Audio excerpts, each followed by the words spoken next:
तेरी पालना का बाबा, तेरी पालना का बाबा।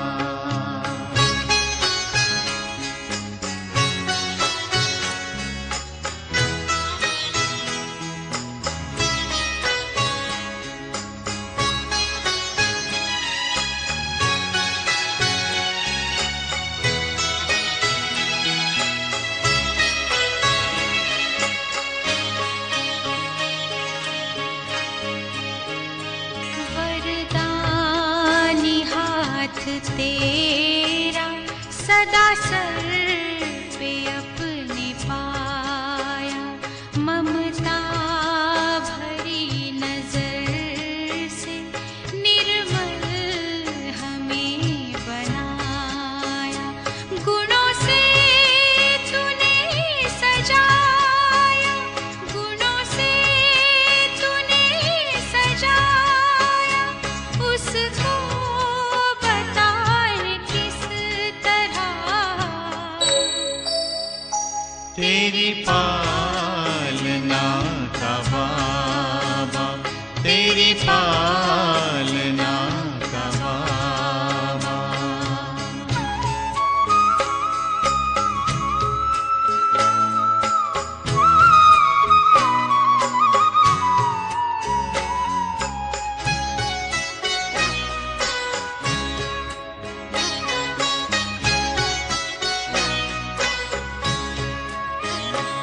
संकल्प सांस तुमने बच्चों पे हैं लुटाए, उपमा तुम्हारी बाबा हम तो कहीं न पाए।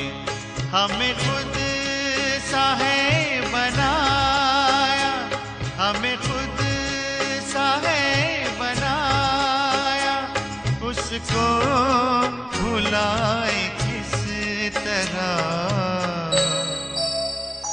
तेरी पालना का बाबा, तेरी पालना का बाबा।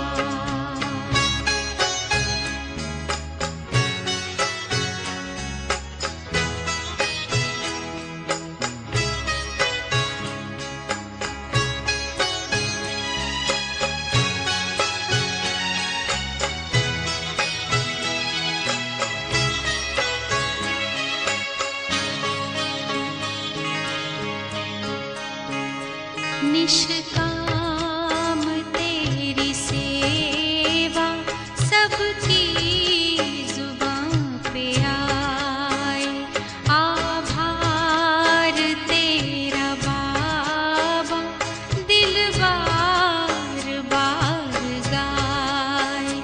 तुझसे जो हमने पाया, तुझसे जो हमने पाया, उसको सुनाए किस तरह। तेरी पालना का बाबा, तेरी पालना का बाबा। एहसान चुकाए किस तरह, एहसान चुकाए किस तरह। तूने प्यार से जो पाला, तूने प्यार से जो पाला, शब्दों में गाए किस तरह। तेरी पालना का बाबा, तेरी पालना का बाबा, तेरी पालना का बाबा। ओम शांति। 10 जून सन 2021। बाबा के मधुर महावाक्य। मीठे बच्चे, अमर बाबा आया है तुम्हें ज्ञान का तीसरा नेत्र देने। अभी तुम तीनों कालों और तीनों लोकों को जानते हो? प्रश्न। रूहानी बाप रूहों को वर्षा किस आधार पर देते हैं? उत्तर। पढ़ाई के आधार पर। जो बच्चे अच्छी रीति पढ़ते हैं, देह अभिमान को छोड़ देही अभिमानी रहने का पुरुषार्थ करते हैं, उन्हें ही बाप का वर्षा मिलता है।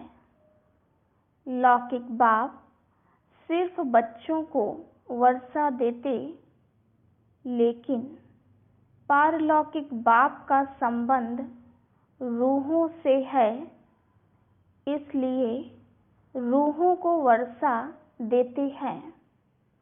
गीत भोलेनाथ से निराला। ओम शांति।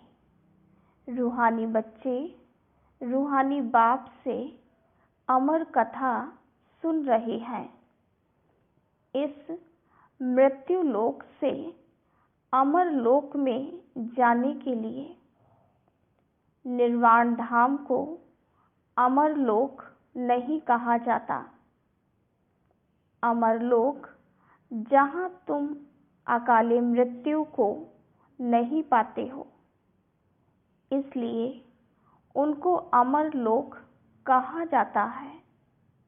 रूहानी बाप जिसको अमरनाथ कहा जाता है, जरूर अमर लोक में ले जाने के लिए मृत्यु लोक में कथा सुनाएंगे। 3 कथाएं भारत में ही मशहूर हैं। अमर कथा, सत्यनारायण की कथा, तीजड़ी की कथा। भक्ति मार्ग में तो तीजड़ी का अर्थ कोई समझते ही नहीं है। ज्ञान का तीसरा नेत्र सिवाय ज्ञान सागर अमर बाबा के कोई दे न सके। यह भी झूठी कथाएं सुनाते हैं। मीठे मीठे रूहानी बच्चे अब जान गए हैं कि हमको अब ज्ञान का तीसरा नेत्र मिल रहा है, जिस तीसरे नेत्र से तीनों कालों तीनों लोकों को तुम जान चुके हो। मूल वतन, सूक्ष्म वतन, स्थूल वतन के आदि मध्य अंत को भी जान चुके हो। इसलिए बच्चे अपने को त्रिकालदर्शी भी समझते हैं। तुम मीठे मीठे बच्चों बिगर सृष्टि में कोई त्रिकालदर्शी नहीं होता। तीनों कालों अर्थात सृष्टि के आदि मध्य अंत को नहीं जानते। मूल वतन, सूक्ष्म वतन, स्थूल वतन को बहुत जानते हैं, परंतु तीनों कालों के आदि मध्य अंत को कोई नहीं जानते। अब मीठे मीठे रूहानी बच्चे रूहानी बाप से सुन रहे हैं। हम उनके बच्चे बने हैं। एक ही बार तुम रूहानी बच्चों को रूहानी बाप मिला है। रूहों को पढ़ाते हैं और सब देह अभिमानी होने के कारण कहते हैं, मैं यह पढ़ता हूँ, मैं यह करता हूँ। देह अभिमान आ जाता है। अभी इस संगम पर रूहानी बाप आकर रूहानी बच्चों को कहते हैं, तुम अच्छी रीति पढ़ो। बाप से हर एक बच्चा वर्षा लेने का हकदार है, क्योंकि सब रूहानी बच्चे होना। लौकिक संबंध में सिर्फ बच्चा वर्षे का हकदार बनता है। इस पारलौकिक संबंध में सभी बच्चों रूहों को वर्षा मिलता है। अमरनाथ की भी कथा सुनाते हैं। कहते हैं पार्वती को पहाड़ी पर कंदराओं में जाकर कथा सुनाई। ये तो रॉन्ग है ना। अब तुम बच्चे जानते हो झूठ क्या है, सच क्या है। सच तो जरूर सच्चा बाबा ही सुनाएंगे। बाप एक ही बार सच सुनाए सच खंड का मालिक बनाते हैं। तुम जानते हो इस झूठ खंड को आग लगनी है। ये जो कुछ देखने में आता है यह नहीं रहेगा। समय बाकी थोड़ा है। यह शिव बाबा का ज्ञान यज्ञ है। जैसे लौकिक संबंध में भी बाप यज्ञ रचते हैं।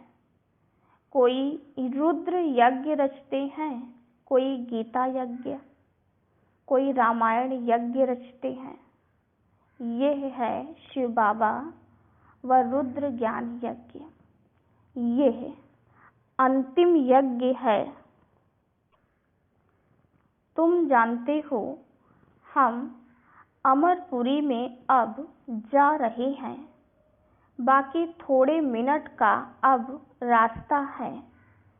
कोई भी मनुष्य को यह पता नहीं है। वह तो कह देते हैं मृत्यु लोक से अमर लोक में जाने के लिए 40,000 वर्ष अभी पड़े हैं। अमर लोक सतयुग को कहा जाता है। तुम बच्चों को अभी बाबा सम्मुख बैठ अमर कथा, तीजरी की कथा, सत्यनारायण की कथा सुना रहे हैं। भक्ति मार्ग में क्या क्या होता है वो तो देखा। भक्ति मार्ग का कितना विस्तार है।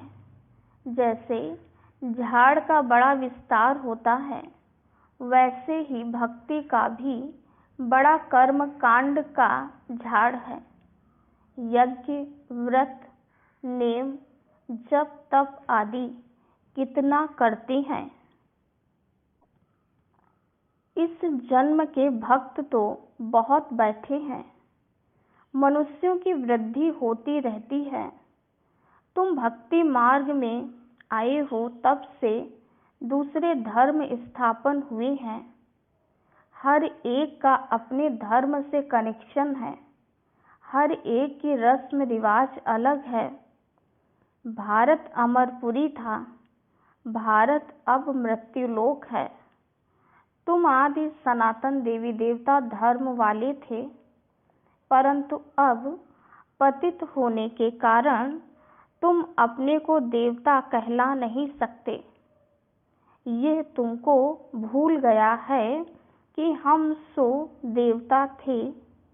जैसे कहते हैं क्राइस्ट ने हमारा धर्म स्थापन किया तो हमारे क्रिश्चियन चले आए हैं।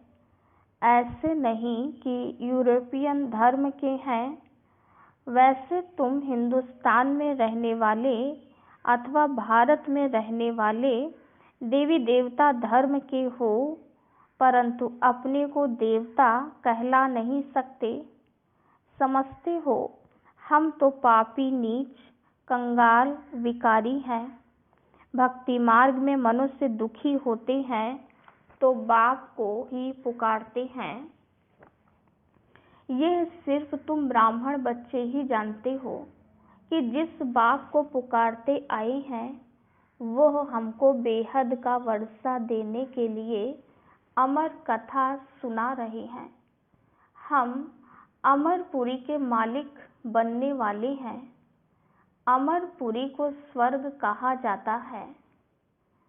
तुम कहेंगे हम स्वर्गवासी बनने के लिए पुरुषार्थ कर रहे हैं। कलयुग में मनुष्य मरते हैं तो कहते हैं स्वर्गवासी हुआ। अब उसने कोई स्वर्ग में जाने के लिए पुरुषार्थ थोड़े ही किया।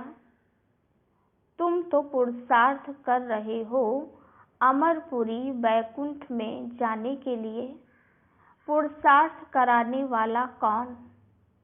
अमर बाबा, जिसको अमरनाथ भी कहा जाता है। इस यज्ञ को पाठशाला भी कहा जाता है। दूसरे कोई पाठशाला को यज्ञ नहीं कहा जाता।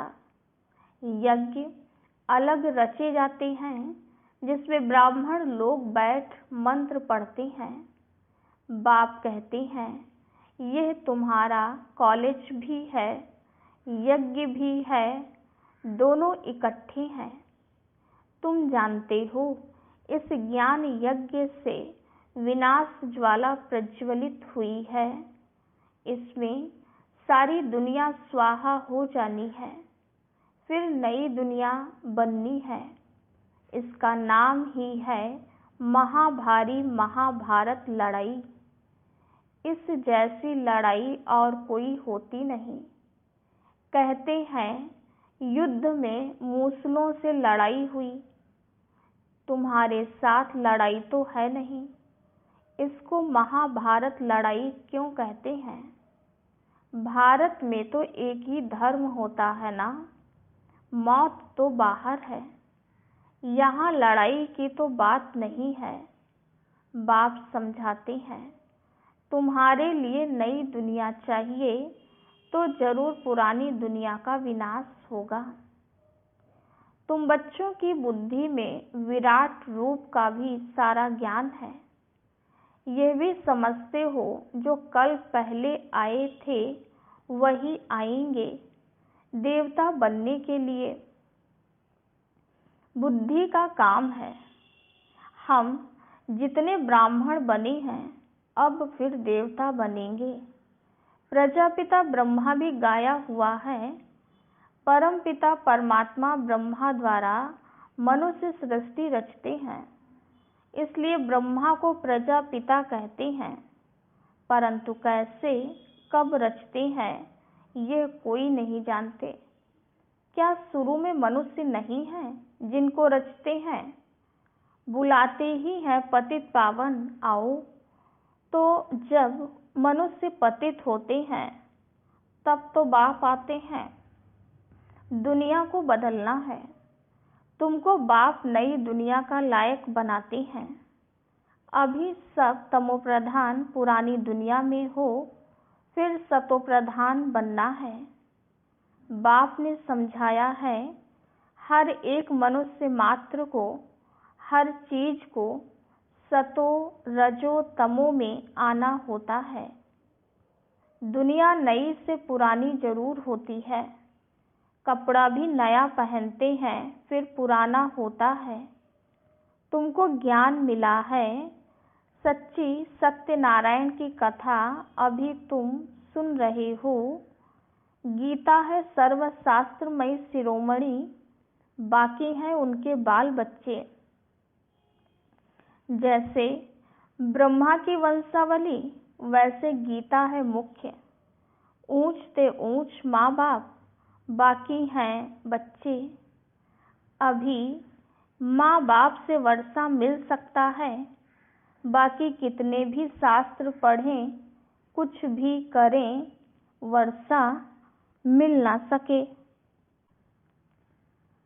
करके जो शास्त्र पढ़ते हैं उनकी बहुत कमाई होती है। वह तो हो गया अल्पकाल के लिए। यहाँ तुम बच्चे सुनते हो तो कितनी कमाई करते हो 21 जन्म के लिए। विचार करो, वो एक सुनाएंगे, सब उनको पैसे देंगे।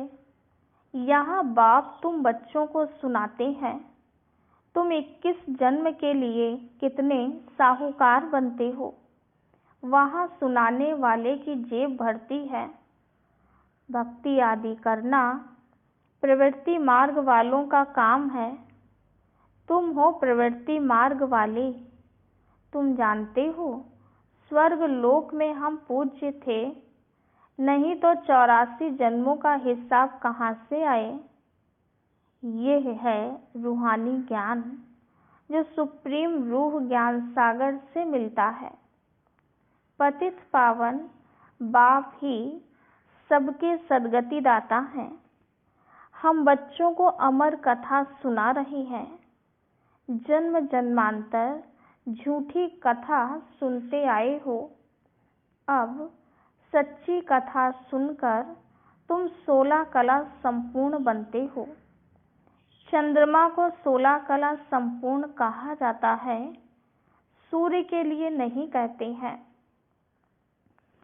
तुम जानते हो हम आत्माएं भविष्य में सर्वगुण संपन्न 16 कला संपूर्ण बनेंगे। फिर आधा कल्प के बाद उन्होंने खाद पड़ जाती है। अभी तुम समझते हो हम फिर से सर्वगुण संपन्न 16 कला संपन्न 100 देवता फिर से बन रहे हैं। हम आत्माएं पहले अपने घर जाएंगे, फिर हम शरीर धारण कर 100 देवता बनेंगे, फिर चंद्रवंशी घराने में आएंगे। 84 जन्मों का हिसाब किताब चाहिए। किस युग में, किस वर्ष में कितने जन्म हुए। बाप ने 84 जन्मों की सच्ची सच्ची कथा अब सुनाई है। तुम बच्चों को कहेंगे तुम भारतवासी 84 जन्म लेते हो। अपने को एक तो ब्राह्मण समझना पड़े। मम्मा बाबा कहते हो ना, वर्षा शिव बाबा से लेते हो, ब्रह्मा बाबा द्वारा। ब्रह्मा भी उनका हो गया, ब्रह्मा से वर्षा मिल ना सके, ये भी भाई हो गया। ये शरीरधारी है ना, तुम सब बच्चे वर्षा उनसे लेते हो, इनसे नहीं, माना ब्रह्मा से नहीं। जिससे वर्षा नहीं पाना है उनको याद नहीं करना है, एक शिव बाबा को ही याद करना है।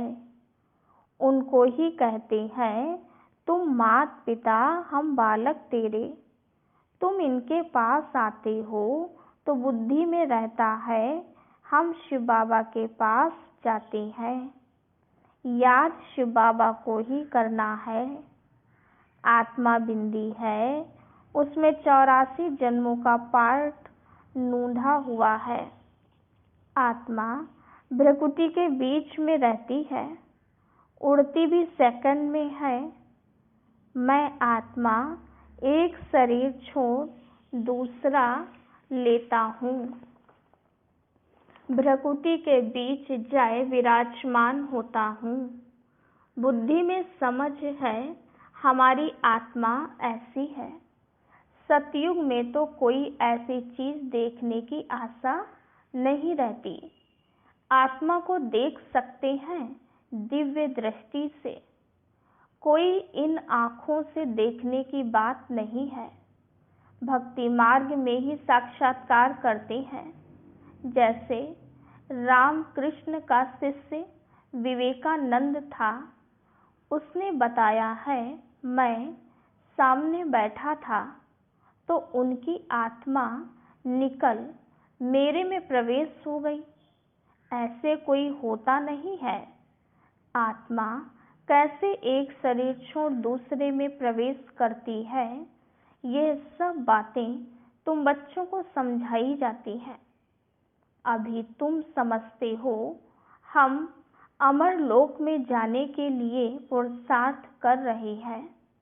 अमर लोक में हम जन्म लेंगे, वहाँ हम गर्भ महल में होंगे।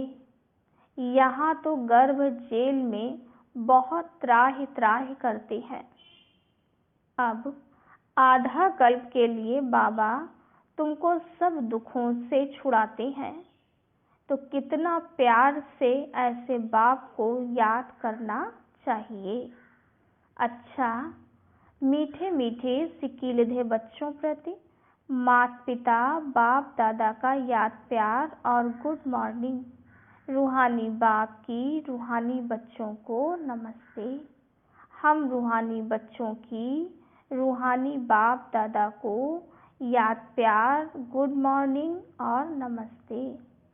धारणा के लिए मुख्य सार।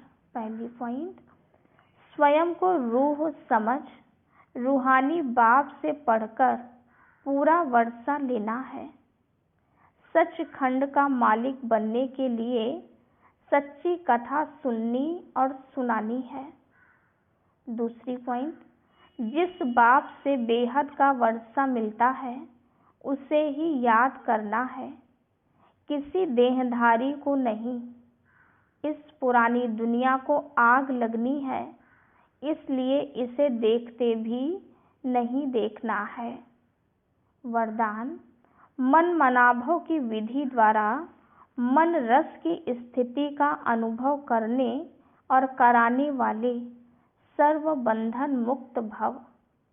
जो बच्चे लोहे की जंजीरें और महीन धागों के बंधन को तोड़ बंधन मुक्त स्थिति में रहते हैं, वे कलयुगी स्थूल वस्तुओं की रचना व मन के लगाव से मुक्त हो जाते हैं। उन्हें देह अभिमान व देह के पुरानी दुनिया की कोई भी वस्तु जरा भी आकर्षित नहीं करती। जब कोई भी इंद्रियों के रस अर्थात विनाशी रस के तरफ आकर्षण ना हो, तब अलौकिक अतीन्द्रिय सुख व मन रस स्थिति का अनुभव होता है।